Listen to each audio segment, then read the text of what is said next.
Narration के इस video में आज हम लोग एक्सरसाइज का वर्क करेंगे।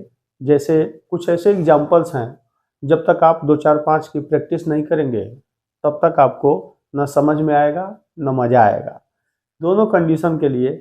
और एक बात, कुछ बच्चे जो शुरू से देख रहे हैं उनको हमने यहाँ पे बताया था कि जो नरेशन का असर्टिव का टॉपिक होगा वो पहला 3 नियम आपको जानना पड़ेगा असर्टिव के रिफरेंस में।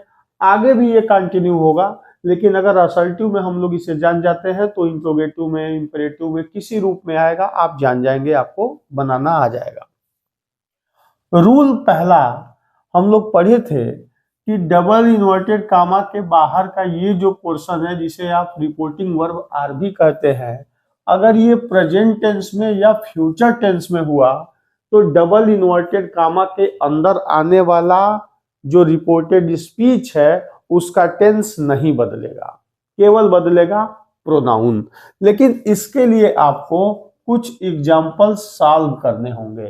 तो सबसे पहले एग्जाम्पल्स की जब बात आएगी तो आपको एक एग्जाम्पल पहले इससे संबंधित लिखना पड़ेगा। Mohan says to me. Okay, अब ये बात समझ में आ जानी चाहिए कि ये है रिपोर्टिंग वर्ब, ठीक, कामा के बाहर का वो पोर्शन जिससे आपको टेंस का ज्ञान होता है। अगर यहां आ जाए कि I shall not help you, suppose कि ये सेंटेंस आपके सामने है, इसका आपको इनडायरेक्ट स्पीच में कन्वर्ट करना है, बदल देना है। हालांकि यहाँ का पहला रूल अभी हम बता रहे हैं, जो पीछे के वीडियो आप लोग देखे होंगे उससे संबंधित सारी चीजें आपके पास है। Mohan says to me I shall not help you. जो बच्चा आज पहले दिन इस वीडियो को खोला है वो जान ले कि ये रिपोर्टिंग वर्ब है और इसे आप कहते हैं आरएस रिपोर्टेड स्पीच। इससे टेंस का ज्ञान होगा और इस पोर्शन से सेंटेंस का ज्ञान होगा। चूंकि रिपोर्टिंग वर्ब यहाँ प्रेजेंट टेंस में है, किसमें है? प्रेजेंट टेंस में। मोहन सेज बदल जाता है टेल्स में, ये आप पढ़े हैं, और कंजक्शन यहां आ गया that. Mohan tells me that.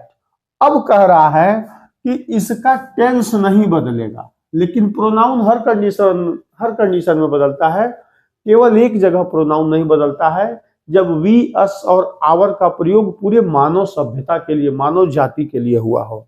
आई, आप जानते हैं कि आई फर्स्ट पर्सन का प्रोनाउन है।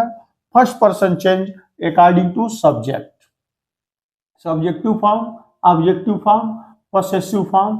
इसमें एक छोटा चार्ट आप बनाए थे पहले भी, लेकिन फिर से एक बार बना सकते हैं आप। आई और वी ये फर्स्ट पर्सन है, यू सेकेंड पर्सन है। थर्ड पर्सन का इसलिए नहीं बना रहे हैं क्योंकि इसमें कोई चेंजिंग होती ही नहीं है। ही, सी, इट, और बना ही लीजिए, बना रहे हैं तो दे, ये फर्स्ट पर्सन है। इसके बाद थोड़ा सा अब बना ही लीजिए, आपको इसकी जरूरत पड़ेगी। मी, अस, माई, आवर। एक बात और, एक बच्चा ये पूछ रहा था इसलिए यहां बताना आवश्यक है, बता रहे हैं, पहले नोट कर ले इसको। इट, दे, ही का हिम, सी का हर, इट का इट्स, दे का them, his, her, its, them. इसके कुछ और पोर्शन भी होते हैं, हालांकि हम लोग प्रोनाउन बदल रहे हैं। ये my, our, your, his, her, its, them, ये जितने भी हैं इन सभी को आप पॉसेसिव एडजेक्टिव कहते हैं। और इनके बाद माई का जो प्रोनाउन होगा वो होगा माइन, आवर का आवर्स, योर का योर्स, हिज का हिजी होता है, हर्स, देयर्स, ये ध्यान देना है। खैर ये टॉपिक नहीं है, बदलिए। आई फर्स्ट पर्सन का, यू सेकेंड पर्सन, और ये सब चारों जो है ये थर्ड पर्सन है। सब्जेक्ट का मतलब ये सब्जेक्टिव फॉर्म है, ऑब्जेक्टिव फॉर्म का मतलब ये जहां भी प्रयोग होंगे ऑब्जेक्ट के रूप में, और पोसेसिव फॉर्म में स्वामित्व दिखाते हैं। आई बदलना है आपको। आई किस पर्सन का है? फर्स्ट पर्सन का। First person change according to subject. Subject कहां देखेंगे? आरबी में। तो अगर इस आई को हमें बदलना है, ये चार्ट हमें थोड़ा बड़ा बनाना है, इसके बाद बना लेंगे। आई फर्स्ट पर्सन का है, first person change according to subject. Subject है यहाँ मोहन, तो मोहन के लिए बेटा सब्जेक्टिव फॉर्म में से यही है, मोहन नाम है, नाउन है, मोहन के लिए क्या लग जाएगा? ही लग जाएगा। ठीक है, चूंकि कंजक्शन के बाद वाक्य शुरू हो रहा है इसलिए ही यहां लग गया। अब कह रहा है कि टेंस नहीं बदलना है, विल का वुड शैल का शुड नहीं करना है। आई के साथ शैल था, ही के साथ विल कर देंगे, तो अगर सब्जेक्ट वर्ब एग्रीमेंट के हिसाब से आई के साथ शैल लगता है, लेकिन ही सी तो दे के साथ यहां विल लग गया। He will not help. आया था मी, यहां पे था, मी को चेंज करना था। Me first person change according to subject. Me यहां ऑब्जेक्टिव फॉर्म है। आप देखेंगे कि मोहन के हिसाब से ऑब्जेक्टिव फॉर्म का कौन सा मेंबर वहां चला जाएगा, तो अगर मोहन के लिए ही लग सकता है तो ऑब्जेक्टिव फॉर्म में हिम लग जाएगा। अब इसका अगला एग्जांपल देखिए, बल्कि देखिए नहीं, आप स्वयं बनाइए। मेरे पास बुक भी है, मैं बुक से देता हूं ताकि आपको और अच्छा हो। चलिए एक सेंटेंस लिखिए, ही सेज, और आप बनाएंगे he says the child is crying. Okay, he says the child is crying, और कहता है बच्चा रो रहा है। किस हिसाब से? रूल 1 के हिसाब से। क्यों?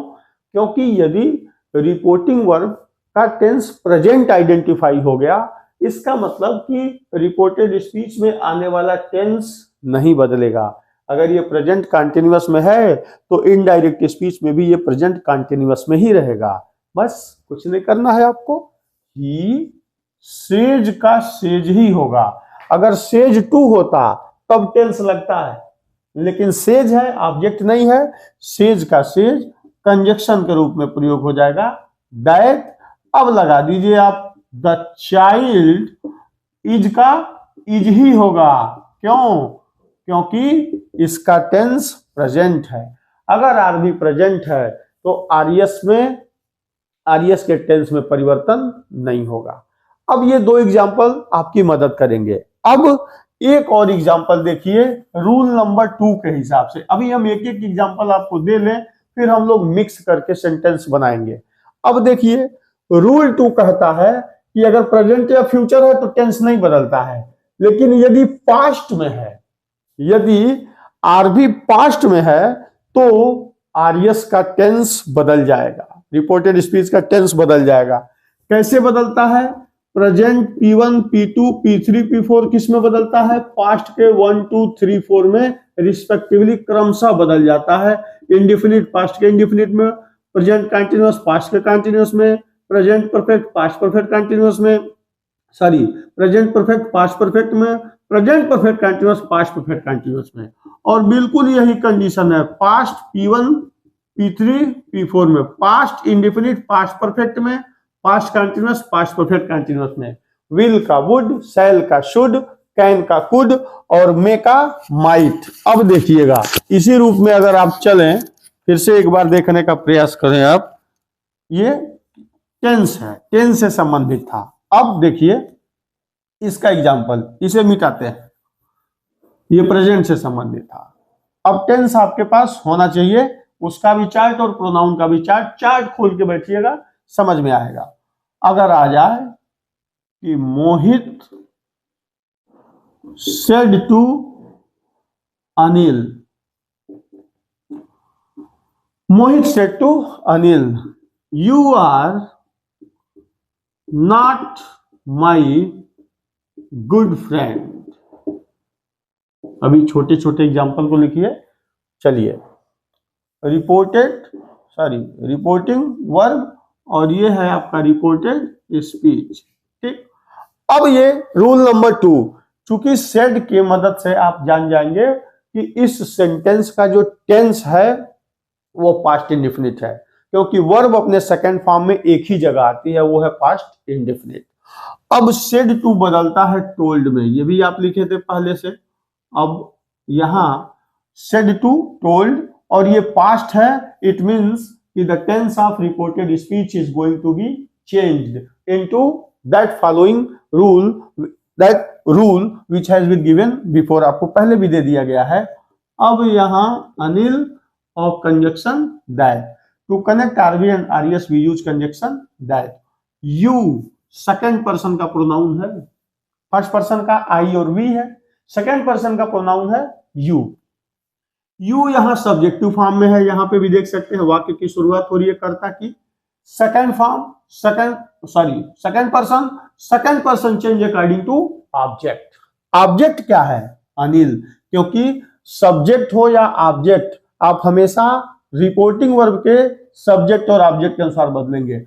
अगर यहां फर्स्ट पर्सन का प्रोनाउन आया होता, आई, वी, मी, अस, माई और आवर होता, तो ये सब्जेक्ट के अनुसार बदलता।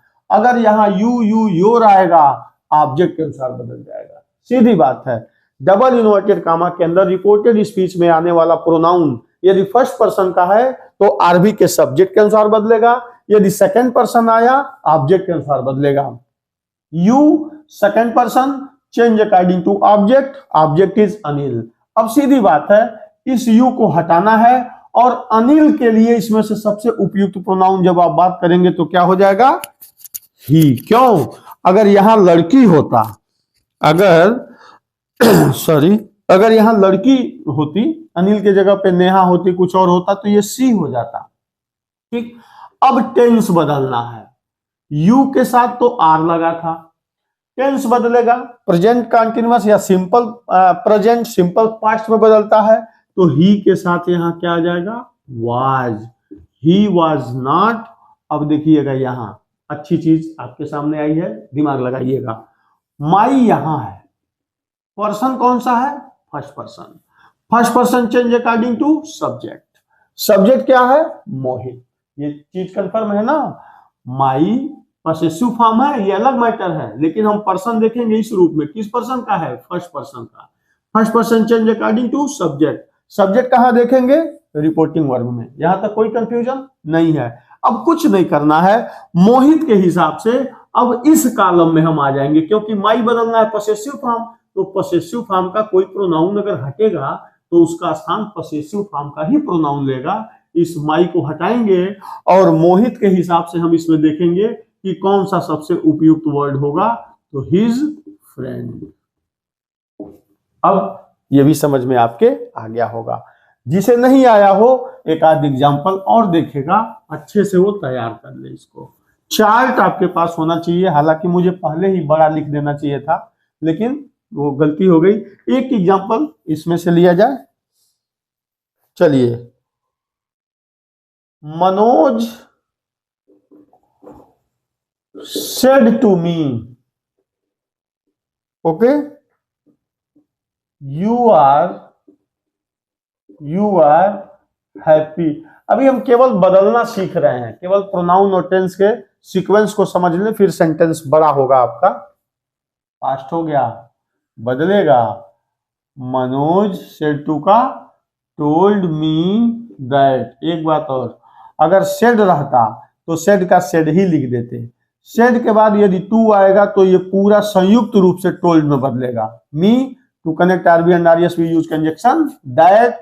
यू सेकंड पर्सन का pronoun, second person change according to object, object is me. अब थोड़ा ध्यान दीजिएगा, इस यू को हटाना है, ऑब्जेक्ट मिल गया मी, तो सीधी बात है यू हटेगा तो इसी कॉलम का सब्जेक्ट जाएगा। किसके अनुसार जाना है? मी के अनुसार। तो मी का सब्जेक्ट आई, टेंस बदलेगा तो वाज, और यहां हैप्पी। ठीक। पहला रूल यहां था, प्रेजेंट या फ्यूचर के कंडीशन में प्रोनाउन तो बदलेगा, टेंस नहीं बदलेगा। लेकिन यदि पास्ट आ गया, इसका मतलब कि प्रोनाउन तो बदलेगा ही बदलेगा, टेंस भी बदल जाएगा। तो एग्जांपल इसका भी हो गया।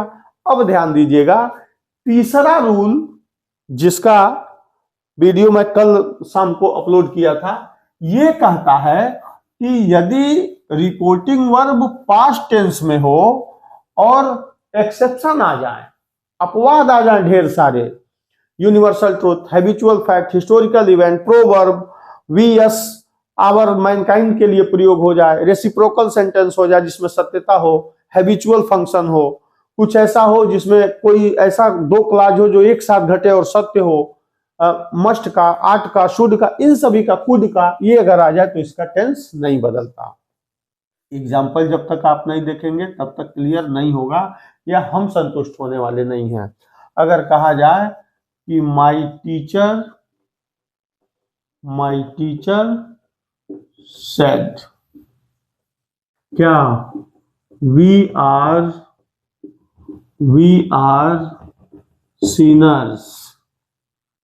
सीनर्स, हम लोग पापी हैं। दुनिया का कोई ऐसा व्यक्ति नहीं है जो पाप न किया हो। एक बहुत पुराना गाना था कि यार हमारी बात सुनो, ऐसा एक इंसान चुनो जिसने पाप ना किया हो, जो पापी ना हो।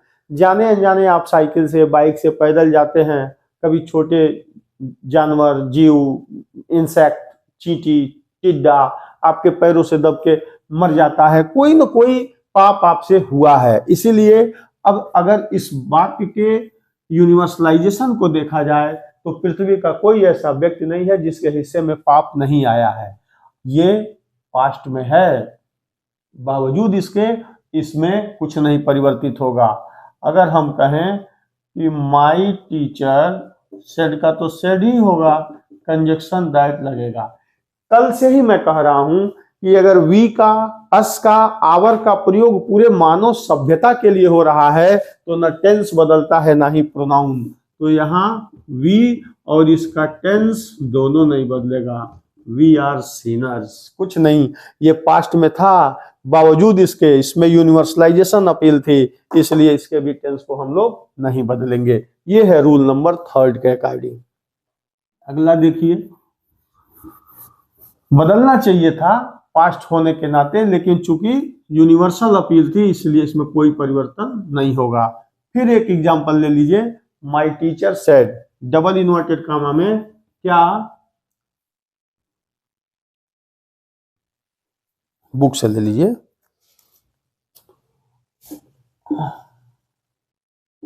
Honesty is the best policy. Honesty is the best policy, ईमानदारी, ऑनेस्टी सबसे बेस्ट पॉलिसी होती है, सर्वोत्तम नीति होती है, सबसे अच्छी बात होती है ईमानदारी। अब बदल दीजिए, माई टीचर सेड का सेड ही होगा, अगर सेड टू रहता तो टोल्ड हो जाता, कंजक्शन दैट हो जाएगा। लेकिन यहां क्यों नहीं बदलाव होगा, इसके टेंस को हम क्यों नहीं बदलेंगे, इज का वाज क्यों नहीं होगा, बावजूद इसके कि ये पास्ट में है, फिर भी हम इसके टेंस को नहीं बदलेंगे, क्योंकि अगर टेंस को बदल देंगे, इज का वाज कर देंगे तो इसका अर्थ बदल जाएगा कि ईमानदारी सर्वोत्तम नीति होती थी, जबकि ऐसा नहीं होना चाहिए। आज भी ईमानदारी सर्वोत्तम नीति है, अर्थ न बदले, इसलिए हम लोग इसको बना देते हैं, honesty is the best policy. कोई भी परिवर्तन इसके अंदर नहीं होगा।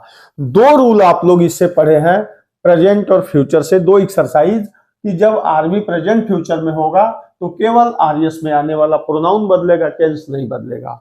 दो एग्जांपल हम लोगों ने पास्ट का किया कि यदि रिपोर्टिंग वर्ब पास्ट में है तो रिपोर्टेड स्पीच के अंदर आने वाला टेंस और प्रोनाउन दोनों बदल जाएगा।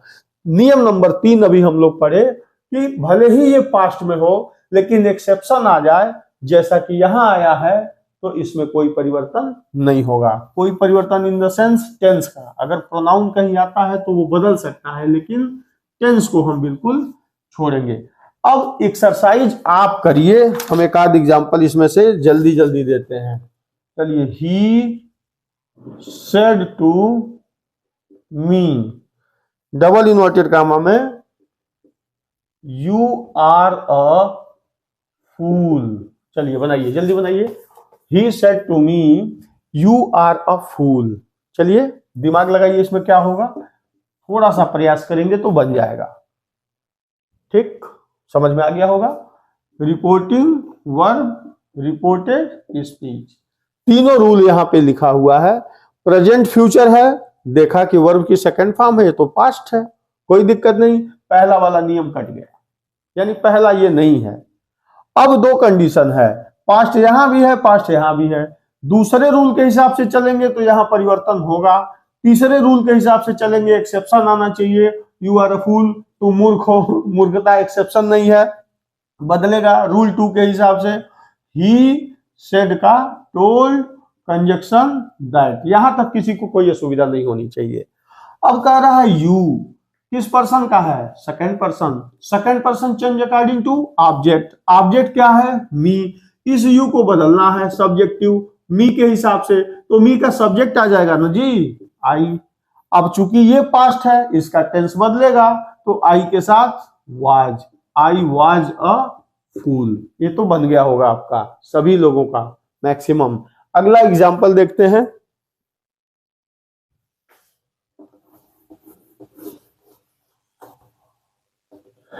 नेहा, ध्यान से बनाइएगा, आपको बनाना है। Neha said to me you are not doing my work. देखिएगा, बनाइए, पहले आप प्रयास करिए। ठीक, ये है रिपोर्टिंग वर्ब और ये है रिपोर्टेड स्पीच। कामा के बाहर का पोर्शन रिपोर्टिंग वर्ब कहलाता है, डबल इन्वर्टेड कामा के अंदर का पोर्शन रिपोर्टेड स्पीच कहलाता है। इससे आपको टेंस की जानकारी मिलती है और रिपोर्टेड स्पीच से ये पता चलता है कि वाक्य कौन सा है, सेंटेंस कौन सा है। अब आपकी समझ में आ गया होगा कि प्रेजेंट या फ्यूचर का मामला नहीं है, दूसरे या तीसरे में से कोई एक है। कौन सा है अब तो समझ में आ गया होगा। Neha told me conjunction that. अब ये यूनिवर्सलाइजेशन नहीं है, हैबिचुअल फैक्ट नहीं है, ऐतिहासिक घटना नहीं है। You second person change according to object, object बदलता है, you second person change according to object, object है मी, फिर आपको मिल गया इस यू को बदलना है मी के हिसाब से, सब्जेक्ट क्या हो जाएगा आई, हो गया। टेंस बदलेगा क्योंकि ये पास्ट है, तो यहां I was not doing, my को ध्यान से बदलिएगा, माई फर्स्ट पर्सन का प्रोनाउन है, first person change according to subject, subject है नेहा। अब देखिएगा इस माई को हटाएंगे पॉसेसिव फॉर्म में, तो नेहा के हिसाब से सबसे उपयुक्त प्रोनाउन क्या हो जाएगा, हर वर्क, हर वर्क। कोई कंफ्यूजन, जहां दिक्कत हो मिला लीजिए। हाँ, जैसे जैसे आप सेंटेंस को बनाना शुरू करेंगे, ग्रामर की कोई भी किताब ले लीजिए और एक्सरसाइज में एक्समेन परफेक्ट, जितना ज्यादा से ज्यादा आप एक्सरसाइज करेंगे उतनी ही निपुणता आएगी। धीरे धीरे क्लास से ऊपर जब बच्चा चला जाता है, 9 से 10, फर्स्ट ईयर सेकंड ईयर से चीजें पीछे छूट जाती है, तो 2, 3, 4, 5 साल के बाद वो फिर पढ़ना शुरू करता है, फिर नरेशन पे आता है, फिर वॉइस पे आता है, फिर पार्ट्स ऑफ स्पीच पे आता है, क्योंकि बिना इसकी तैयारी किए कंपटीशन बीट होने वाला नहीं है। आज ही से आपको जुड़ना पड़ेगा, सब कुछ तैयार करना पड़ेगा। अगर एक सेंटेंस हम आपको अपने मन से दें, क्योंकि अब ये वीडियो लंबा हो रहा है, एक्सरसाइज करना पड़ रहा है, तो आपको बोरिंग भी लग रहा होगा। एक एग्जाम्पल आप लिखिए, अपने मन से बनाइएगा। The teacher said, the teacher said, double inverted comma में,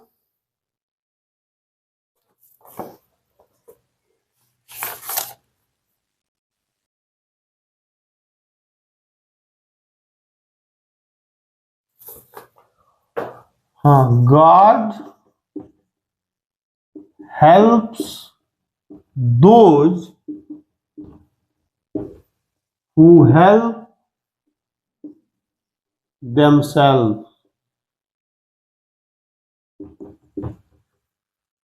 God helps those who help themselves। चलिए, ये है आपका रिपोर्टिंग वर्ब और ये है reported speech. God helps those who help themselves। आप अपने मन से बनाइए, इसमें मैं मदद तो करूंगा, अभी लास्ट में बनाऊंगा, लेकिन आप पहले प्रयास करिए कि इसमें क्या है, कैसे बनेगा, टेंस बदलेगा नहीं बदलेगा, जो भी है आपको थोड़ा सा दिमाग लगाइए। हो गया, आगे बढ़। लेकिन आगे बढ़ने के पहले इसमें ग्रामर का एक रूल है, जो कॉम्पिटिटिव बच्चे हैं वो जान चुके होंगे, लेकिन जो स्टार्टिंग में है उनके लिए है। आप थोड़ा सा ध्यान दीजिए, यहाँ ये नरेशन के अलग से है, थोड़ा सा आप ध्यान दीजिएगा, इसको आप सिंटेक्स कहेंगे। गॉड हेल्प्स, सब्जेक्ट यहाँ सिंगुलर है, तो वर्ब भी यहाँ क्या है, सिंगुलर हो जाएगी। वर्ब एग्रीमेंट में यही है, subject verb agreement. God helps तो लगा, लेकिन कह रहा है गॉड हेल्प्स दोज हु। अब हु आ गया तो यहां ये नहीं समझ में आ रहा है कि यहां हेल्प क्या कर रहा है, यहां तो हेल्प्स होना चाहिए था, क्योंकि हु दिखने में सिंगुलर लग रहा है। हु हेल्प्स, ठीक है, हु हेल्प्स होना चाहिए, लेकिन यहाँ पे हम लोगों ने हेल्प लिखा है, तो थोड़ी सी कंफ्यूजन हम जानबूझ के आपके सामने दे। यहां होना क्या चाहिए, हेल्प की हेल्प्स। दिखने में, सुनने में, लिखने में हेल्प्स अच्छा लग रहा है, क्योंकि ऐसा लग रहा है कि हु, और हु के बारे में कहा भी जाता है कि सिंगुलर होता है और सब्जेक्ट का काम करता है। For example, who is calling you, question mark करिए, हु इज कॉलिंग यू, आपको बाहर कौन बुला रहा है या आपको कौन बुला रहा है। तो हु, सबसे पहली बात कि यहां इज आ गया, क्यों, जबकि हु अगर ये सिंगुलर नहीं होता तो यहां इज क्या कर रहा है, आर होना चाहिए। लेकिन हु यहां पे सबसे पहली बात इंट्रोगेटिव वर्ड है, प्रश्न पूछ रहा है, और डूअर भी है, सब्जेक्ट भी है। जो आदमी बाहर से आपको तुमको बुला रहा है, सब्जेक्ट वही है, डूअर वही है, काम वही कर रहा है, बुलाने का काम। तो हु प्रश्नवाचक के साथ साथ सब्जेक्ट की भूमिका में होता है, और किस में, सिंगुलर में। तो इस हिसाब से यहां हेल्प्स होना चाहिए था। अगर गार्ड यहां सिंगुलर है, गार्ड के साथ हेल्प्स लगा है, तो यहां भी हेल्प्स होना चाहिए था, लेकिन नहीं, इसका एक रूल है। अब पहले इसको समझिए। It is I who is your friend. बहुत बार बोलने, सुनने, पढ़ने में आपने देखा होगा, it is I who is your friend, या मैं हूं जो तुम्हारा मित्र हूं या मित्र है। इट इज आई हु, यहां हु के बाद इज आ गया, यहां हु के बाद हेल्प्स आना चाहिए सिंगुलर के हिसाब से, लेकिन नहीं आ रहा है, उसका एक रूल है। जैसे ही आपको हु रिलेटिव प्रोनाउन के रूप में मिलेगा, किस रूप में, रिलेटिव प्रोनाउन के रूप में मिलेगा, तो ध्यान रखिएगा, याद कर लीजिएगा कि रिलेटिव प्रोनाउन के ठीक पूर्व जो एक नाउन आता है, जो एक प्रोनाउन आता है, इसे हम लोग एंटीसीडेंट कहते हैं। क्या कहते हैं, एंटीसीडेंट, पूर्ववर्ती। रिलेटिव प्रोनाउन के ठीक पूर्व आने वाला नाउन या प्रोनाउन, और रिलेटिव प्रोनाउन के बाद आने वाले वर्ब को इसके अकॉर्डिंग चलना होता है, इसके अकॉर्डिंग चलना होता है।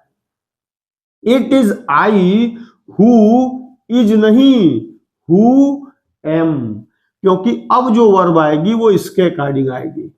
इसी हिसाब से अगर यहां दोज है, ये प्लूरल है, तो यहां हेल्प्स कैसे आ जाएगा, हेल्प्स बिल्कुल नहीं आएगा, वहां केवल हेल्प आएगा, हेल्प्स नहीं आएगा, क्योंकि अब जो वर्ब होगी वो गवर्न होगी सब्जेक्ट के द्वारा।